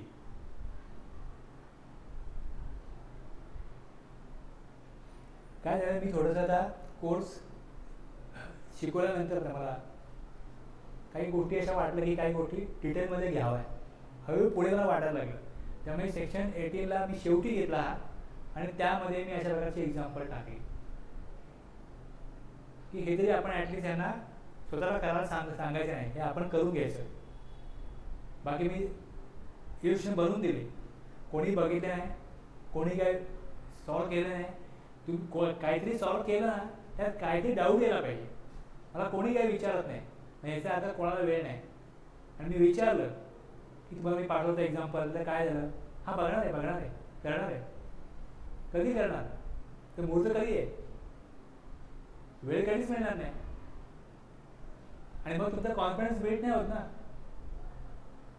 म्हणून मी विचार केला होता की काही गोष्टी अशा आहेत की ज्या आपण थोडा आपला कोर्स लांबला तरी चालेल, पण थोडे प्रॅक्टिकली दाखवूया की इथे फॉर्म बघा, इकडे हेल्पमध्ये जाऊन हे बघा, 2-4 तरी आपण गोष्टी दाखवू, जेणेकरून आपले 2-4 क्लास वाढले तरी त्यांचा कॉन्फिडन्स लेवल बिल्ड व्हायला उपयोग होईल आणि थोडं त्यांना वाटलं ते बघतील. जर तुम्ही स्वतःहून जाऊन काही गोष्टी अशा प्रकारे बघण्याकरता वेळ दिला तर त्यातनं आपण हे करू शकतो, आपल्याला हे जमू शकेल, आपल्याला करायचंच आहे, हा कॉन्फिडन्स तुमचा बिल्ड होईल. कारण मी करत असताना मला काही गोष्टी अशाच आढळल्यानंतर, मी शोधल्यानंतर मी करू शकलो. शोधताना मी हेच बघितलं की हे कुठे ग्रुपमध्ये बसते. आणि मग कोणी केलेले व्हिडिओ होते ते मला प्रोसिजर तर कळली की असं करायचं आहे, पण हे करणं योग्य आहे की नाही. मग अशा प्रकारे माझ्याकडे बघा हे जे क्वेश्चन आहे, हे एक्झाम करता CA फायनल एक्झाम आहे किंवा CA एंट्रन्स एक्झाम आहे, ते स्टुडंट काय करतात, या प्रकारे क्वेश्चन त्यामध्ये येतात. हे मग क्वेश्चन बघता तुम्ही, असे क्वेश्चन त्या बुकमध्ये आहेत, त्या क्वेश्चनरमध्ये. तुम्ही प्रत्येक टॉपिक वाईज क्वेश्चन जर सॉल्व केले तर तुम्हाला मास्टरी येईल. तुम्हाला लॉ कळला ना, कशा प्रकारे काम चालतं, काही सेक्शन आहेत, सबसेक्शन आहेत, रूल आहेत. आणि आपण काय 174 सेक्शन बघितले नाही. आपल्याकडे उपलब्ध जेवढा वेळ होता त्यामध्ये जी सेक्शन किती आहेत बघा पहिले.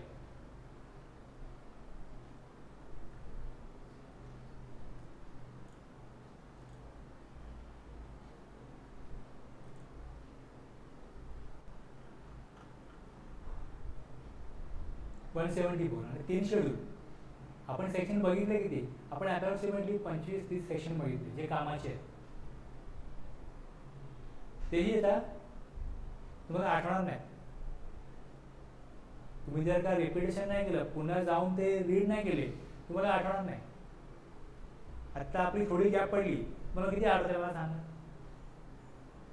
आपण लास्ट टाइम सेक्शन कुठला बघितला होता, की आपला कुठला टॉपिक चालला होता, हे पण तुम्हाला आठवत नाही. कारण मधल्या काळात तुम्ही वेगळ्या वातावरणात गेलात, वेगळ्या फ्रिक्वेन्सीला गेलात आणि मग परत तुम्ही आल्यावरती ऑफिस जॉईन केलास. आता परत तुम्हाला या फ्रिक्वेन्सीला यावं लागेल, या वातावरणात यावं लागेल. हे स्वाभाविक आहे, मी ह्यामध्ये काही मला दोष देत नाही. पण थोडा वेळ म्हणजे बाकीचे पण तुम्ही तुमचं मनोरंजन इतर गोष्टी करायला पाहिजे, रिलॅक्स व्हायला आपलं माइंड आपल्या बाकीच्या गोष्टी पण करायला पाहिजे.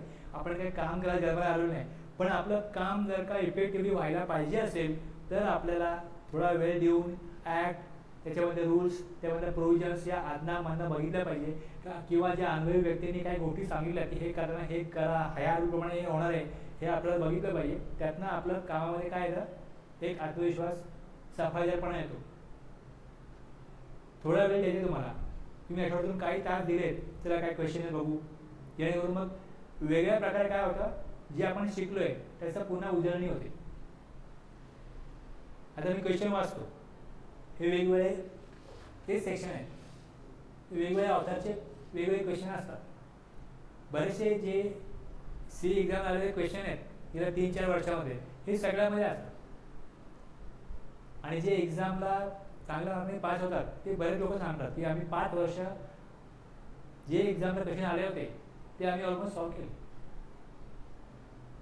5 वर्षामध्ये जे वेगवेगळे असे क्वेश्चन असतात ते तुम्हाला जर काय व्यवस्थित तुम्ही वाचलेलं असेल, 18(1) मध्ये काय दिलंय, मग ABCD मध्ये काय दिलंय, मग 18(2) रिस्ट्रिक्ट करतो की एका वर्षामध्येच इन्व्हॉइस पाहिजे, आता तुम्हाला इथे लिस्ट दिली इनवॉइसची. आता आपण जे एक्झाम्पल बघतोय यात तुम्हाला पुढे लिस्ट दिली जाईल. त्यामध्ये असे काही इनवॉइस असतील जे इनवॉइस तुमचे एका वर्षाच्या अगोदरचे असतील. मग तुम्हाला तो ITC मिळणार नाही. पहिले एक्झाम्पल सिम्पल होतं. असं एक्झाम्पल झालं की एवढं स्टॉकमध्ये आहे, त्याचा इनवॉइस कधीच आहे, अगोदरचा आहे. मग त्याचं क्रेडिट तुम्हाला रिस्ट्रिक्ट केलं जाईल, ते मिळणार नाही क्रेडिट. अजून वेगळं याच्यामध्ये काय एक्झाम्पल येणार. पण जर तुम्हाला प्रोव्हिजनच माहीत नाही तर तुम्ही या क्वेश्चनला सॉल्व्ह नाही करू शकणार. त्यामुळे वेगवेगळ्या सिच्युएशनमध्ये वेगवेगळ्या परिस्थितीमध्ये काय घडू शकतं त्याच्यावरती केस स्टडी असतो. ते केस स्टडी तुम्ही स्टडी केले तर तुम्ही जे काम कराल त्यामध्ये तेच घडणार आहे जे वेगवेगळ्या केस स्टडीमध्ये घडलं आहे. वेगवेगळ्या कुठल्या बाबतीत घडणारच नाही. मग त्यामुळे तिथे काय केलं होतं ते तुम्ही करू शकाल. आणि कायम वाचत राहिल्यामुळे काय होतं, आपल्याला दुसऱ्या पण सेक्शन आणि प्रोव्हिजन त्याला लिंक असतात त्याही कळतात. मी तुम्हाला बेसिक क्लिअर करून दिले, पण ते व्यवस्थित तुमचं बिल्ड होण्याकरता तुम्ही क्वेश्चन सॉल्व्ह करणं गरजेचं आहे.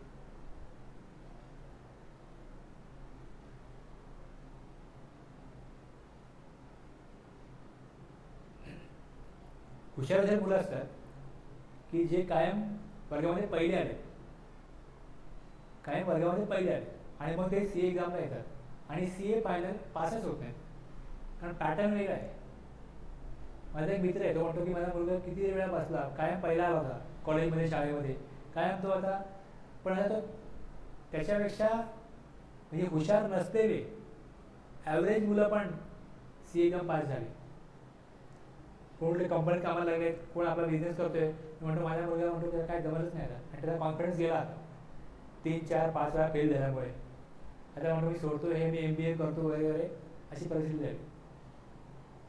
एक्झाममध्ये येतं काय, जर तुमचा लॉ क्लिअर आहे, तुम्ही व्यवस्थित सगळे क्वेश्चन सॉल्व्ह केले आणि एक दोन वेळा फेल झाला ना, तर मग पुन्हा तो अभ्यास करायला कंटाळा येतो. आणि एकत्रितपणे त्यांना 100 मार्काला एवढा अभ्यास करायला लागतो की एवढं सगळं लक्षात राहण्याकरता रोज 1 महिना 2 महिना स्वतःला एका खोलीत कोंडून घेऊन जेव्हा ते 17-18 अभ्यास करतील तेव्हा तेच कायम डोक्यात घेतल्यावरती ते लक्षात राहतं. एका तेवढी लेवल मग होत नाही, एकदा फेल झाल्यानंतर मग कंटाळा येतो. 2दा 3दा 4दा फेल झाला कंटाळा येतो. पण त्या तुलनेने तुम्हाला एकच विषय करायचा आहे आणि हळूहळू करायचं आहे. तुम्हाला काय असं एक्झाम द्यायची नाही आहे, त्यामुळे फार लिस्ट एफर्ट्स आहेत तुमच्यासाठी. आधना मधना तुमच्या प्रोफेशनचा भाग म्हणून तुम्ही काय करता, स्टडी करता. एक डॉक्टर आहेत माझ्या ओळखीचे, मी त्यांना विचारलं की तुम्हाला बरं काय अभ्यास करायला लागत नाही. म्हटलं आम्हाला अभ्यास करायला लागतो, काय अमेंडमेंट आली, हे आली, ते आली. मला म्हणाले शाळा म्हणतात, तुला माहिती आहे का आता कुठली औषधं आहेत आणि कुठले वेगवेगळे व्हायरस आहेत, त्यांच्यामध्ये काय होतं तुला माहिती का म्हणतात. म्हटलं काय होतं, म्हणतात व्हायरस, तुम्हाला आता कोरोनामुळे कळलं आहे की व्हायरस वेगवेगळे स्वरूप बदलतो. म्हणतात हे पहिल्यापासून आहे, लक्षणं वेगळी दिसतात, हे पहिल्यापासून आहे. मग नक्की एखादं लक्षण दिसतं त्यावर मला वाटतं मोठा रोग आहे, तर मोठा रोग नसतो, व्हायरल इफेक्टच असतो. पण ते कळण्याकरता अभ्यास करायला लागतो. कुठली लक्षणं बदलली, जे पेशंट येत आहेत त्यांना तो नॉर्मलच व्हायरल इफेक्ट झालेला असतो, पण असं वाटतं की ते वेगळंच झालं आहे. मग ह्या सगळ्यावरती रिसर्च चालू असतो. मग त्याच्यावरती रिसर्च केल्यानंतर वेगवेगळे एक्सपर्ट रिसर्च करणारे त्याच्यावरती आर्टिकल लिहितात. मग आमच्या पण काय असे म्हणजे मॅगझिन असतात ते आम्ही सबस्क्राईब केले, ते वाचतो आम्ही. वेगवेगळ्या कंपन्या वेगवेगळी औषधं काढत आहेत, काय त्याच्यावरती रिसर्च चालला आहे त्याचे अहवाल असतात, ते वाचतो. नवीन औषधं मार्केटला कुठली आली जी इफेक्टिव्ह आहे जुन्या औषधांपेक्षा, ते आम्ही वाचतो. मग केव्हा काही कंपन्यांचे MR येतात, मोठ्या कंपन्यांचे, की आम्हाला सांगतात की हे औषधं घ्या, हे अवेलेबल आहेत. पण काही कंपन्यांचे MR येत नाहीत, त्यांचा अभ्यास आम्हीच करतो आणि मग त्या मेडिकल स्टोअरला सांगतो की ही औषधं मागवून ठेवा, ही मी प्रिस्क्राईब करणार आहे. तर अभ्यास कमी असतो आम्हाला. अभ्यास नसेल नाही केला तुम्ही म्हणतात तर तुम्हाला ओळखता येणार नाही की पेशंट नक्की कुठल्या आजाराने त्रस्त आहे, त्याला कुठल्या गोळ्या द्यायला पाहिजे, कुठलं औषध द्यायला पाहिजे. म्हणतात 35 वर्ष मी प्रॅक्टिस करतोय, 35 वर्ष एवढं प्रॅक्टिस कोण करत नाही. कारण का, कुठे ना कुठे जाऊन तुम्हाला अभ्यास करायचा कंटाळा येतो आणि मग अभ्यास होत नाही. तर मग हळूहळू तुमच्याकडनं उपचार व्यवस्थित होणं बंद होतं. पण माझं पॅशन आहे, पेशंटला बरं करणं ही माझी आवड आहे.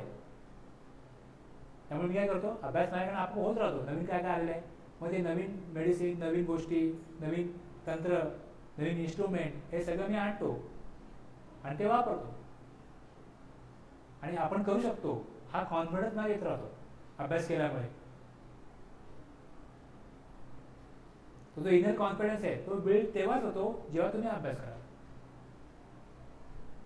म्हणजे असं नाही का मी अनुभवी झालो, माझं नाव झालं तर अभ्यास करायची गरज नाही. म्हणतात जसं जसं माझं नाव वाढत गेलं, जबाबदारी वाढत गेली, मी अभ्यास वाढला माझा. आता लोकांना खात्री पडली की हा माणूस आपला बरा करणारच, आता माझी जबाबदारी समाजावरती वाढलेली आहे. मी माझ्या पद्धतीने काम करतो म्हणतात लोक. कोणाला आवडतं कोणाला नाही आवडतं, लोकांना सांगतो मी माझ्या पद्धतीने माझा वेळ घेणार आणि माझ्या पद्धतीने काम करणार. ज्याला माझी पद्धत पसंत नाही त्यांनी माझ्याकडे येऊ नका, तुम्हाला बरेच ऑप्शन अवेलेबल आहेत. माझा उद्देश काय, पेशंटला बरं करणं. मी माझा अभ्यास करतो, मी माझ्याप्रमाणे तपासण्या करतो, माझ्याप्रमाणे मी वेळ घेतो, पण पेशंटला गुण येतो म्हणून पेशंट थांबतात, येतात. हार्डवेअरशिवाय पर्याय नाही.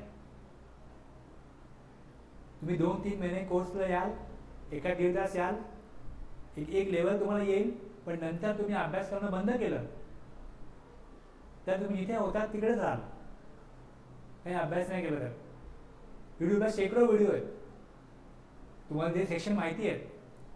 तुम्हाला मी आता एक्झाम्पल दिलं की कशा प्रकारे सेक्शन 49A आणि मग ITC ॲडजस्ट झाला, कशा प्रकारे एक्झाम्पल होते.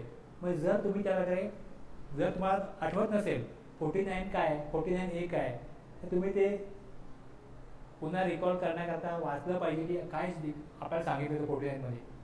आणि जर तुम्ही तिकडे युट्यूबला वगैरे गेलात आणि बघितलं सेक्शन 49C GST ॲक्ट, तुम्हाला तिकडे बरेच व्हिडिओ येतील, तुम्ही ते ऐकू शकता. समजलं? आपल्याकडे गुणवत्तेची कमतरता नाही. मी तुम्हाला एका लेवलला आणलं, पण तुम्ही याच्या वरच्या लेवलला जाऊ शकता. तुम्हाला बरेच टॅलेंटेड लोक आपले व्हिडिओ बनवून अपलोड करत असतात, तुम्ही ते ऐकू शकता. समजलं?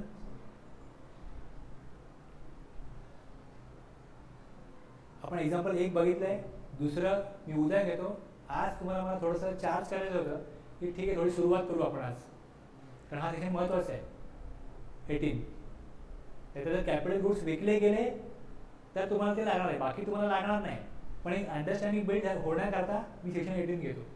अदरवाईज मला फक्त 18C घेऊन संपवणारच, घ्या तुमच्या कामाचे, बाकी तुमच्या कामाचे सोडून द्या, असं मला करता आलंच.